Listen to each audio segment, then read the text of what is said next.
New year సందర్భంగా release అవుతున్న మా సినిమా నేను శైలజ గురించి మాట్లాడడానికి వచ్చాను.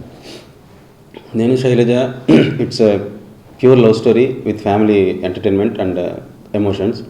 మీకు ఈ సినిమా రాసుకునేటప్పుడు ఏంటంటే చాలా వరకు అంటే ఎక్కడ ఒక సినిమాటిక్గా కాకుండా సో నిజంగా ఇది ఒక లైఫ్, కొన్ని క్యారెక్టర్స్, ఒక లైఫ్ రియలిస్టిక్గా ఉండడం కోసం ముందే అనుకుని ప్రిపేర్ చేసిన స్క్రిప్ట్. సో అనుకున్న స్క్రిప్ట్ 1 year వర్క్ చేసిన తర్వాత చాలా బాగా వచ్చింది. సో ఫస్ట్ హాఫ్ అంతా కూడా మీరు హీరో హీరోయిన్ లవ్ స్టోరీ ఇంత ఫ్రెష్గా ఎంజాయ్ చేస్తారు. సెకండ్ హాఫ్ ఆ లవ్ స్టోరీతో పాటు ఫ్యామిలీకి సంబంధించిన కొన్ని విషయాలు కూడా ఉంటాయి. సో సినిమా చూసిన తర్వాత మీ అందరికీ ఒక మంచి సినిమా చూసామన్న ఫీల్ అయితే తప్పకుండా కలుగుతుంది.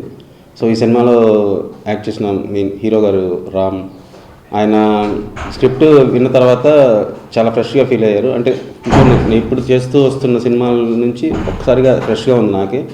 సో ఈ ఫ్రెష్నెస్ ఎక్కడ కూడా పోకుండా ఉండాలంటే you take your own Liberty.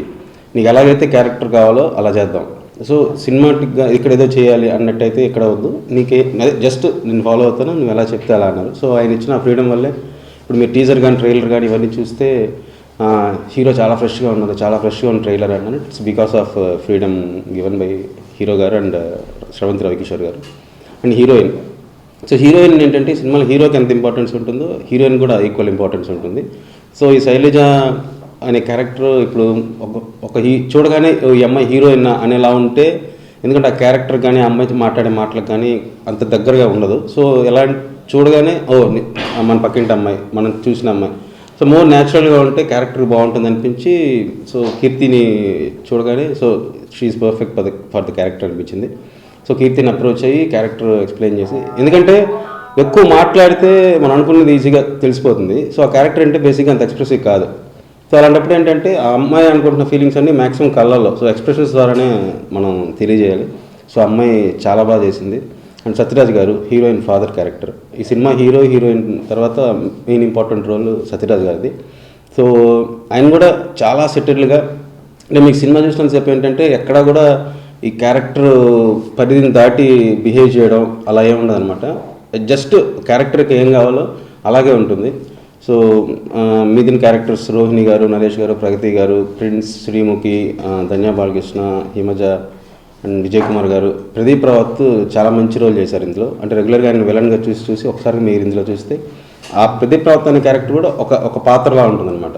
So A character కూడా కథకి సంబంధం లేకుండా ఉండడం అనేది ఉండదు. సో ప్రతి క్యారెక్టర్ కూడా క్యారెక్టరేషన్ ఉంటుంది, దానికి జస్టిఫికేషన్ ఉంటుంది. సో సినిమా చాలా చాలా బాగా వచ్చింది.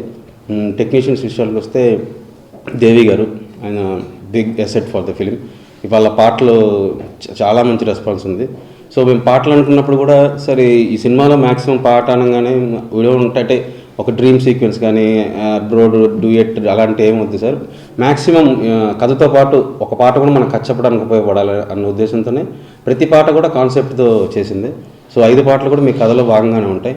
అండ్ రికార్డింగ్ ఫ్యాబులస్ జాబ్, అసలు చాలా బాగా వచ్చింది. సమీర్ రెడ్డి గారి సినిమాటోగ్రఫీ. సో ఇంత పెద్ద స్క్రిప్ట్, ఇంత పెద్ద క్యాస్టింగ్, ఇంత పెద్ద హ్యాండిల్ చేయాలంటే సినిమాటోగ్రఫీ విల్ బి బాగా హెల్ప్ అవ్వాలి. సో ఆ విషయంలో సమీర్ రెడ్డి గారు చాలా హెల్ప్ చేశారు. ఒక టీమ్ లాగా అందరం కూడా, మేము అందరం ఆర్ట్ డైరెక్టర్ ప్రకాష్ గారు and specially editor Srikar Prasad గారు, ఆయనకున్న ఎక్స్పీరియన్స్, ఆయనకున్న నాలెడ్జ్కి అసలు నన్ను అంటే ఒక వెల్విషర్ లాగా ఈ సినిమా బెస్ట్ అవుట్పుట్ బయట రావడానికి ఆయన చాలా హెల్ప్ అయ్యారు నాకు. సో మనకి ఏది కావాలి, కథకి ఏది అవసరం, సో అందరం కూడా ఇక్కడ రవికిషోర్ గారు, నేను, హీరో అందరం కూడా జస్ట్ ఒక టీమ్ లాగా ఈగోస్ ఏం లేకుండా ఒక మంచి అవుట్పుట్ రావడం కోసం అందరం వర్క్ చేసాం. సో ఈరోజు ఇట్స్ దేవుడి దయ వల్ల everything is going very well. So మీ అందరికి ఖచ్చితంగా ఈ సినిమా బాగా నచ్చుతుంది. ఎస్పెషలీ దీంట్లో ఉన్న ఫ్రెష్నెస్ ఏమని అనుకుంటున్నానంటే, ఇప్పుడు కామెడీ కావాలి అనగానే ఒక లౌడర్ కామెడీ కోసం ఒక ఎపిసోడ్ పెట్టడం, లేదా ఏదో ఒక కమర్షియల్గా ఉండాలి కాబట్టి ఏదో ఒక యాక్షన్ సీక్వెన్స్ జోడించడం, అలాంటిది ఏమీ లేదనమాట. కథ మీకు అలా వెళ్తూనే ఉంటుంది, అందులో మీకు ఎప్పుడు ఫేస్ మీద చిన్న నవ్వు ఉంటూనే ఉంటుంది అనమాట. సో ఇట్ విల్ నాట్ ఇది క్లైమాక్స్ అనగానే ఇది ఏదో హెవీగా ఉండాలి, అందరినీ తీసుకొచ్చి పెట్టేసి ఇక్కడ ఏదో ఒక అలాంటిదేం లేదనమాట. సినిమాలో best part of the fresh, అదే బెస్ట్ పార్ట్ ఏదవుతుందంటే climax last 10 minutes will be very fresh. రెగ్యులర్గా మీరు ఆ క్లైమాక్స్ కాకుండా మీకు ఒక హీరోయిన్ ఫాదర్ మధ్య జరిగే క్లైమాక్స్ అండ్ తర్వాత హీరో దాని గురించి వచ్చే రియాక్షన్ చాలా ఫ్రెష్గా ఉంటుంది. So everything we tried to be honest, జెన్యూన్గా ఉండాలి. సో ఇప్పుడు మన ఈ మధ్య మంచి సినిమాలన్నీ చాలా బాగా ఆదరిస్తున్నారు. So very happy for that. Nenu Sailaja అనేది it's genuine effort, love story and family entertainer. తప్పకుండా మీ అందరికీ చాలా చాలా బాగా వస్తుంది. Go and watch it in the theatre. Thank you. Please subscribe. Please do subscribe. Please subscribe. Please subscribe. Please subscribe to our YouTube channel.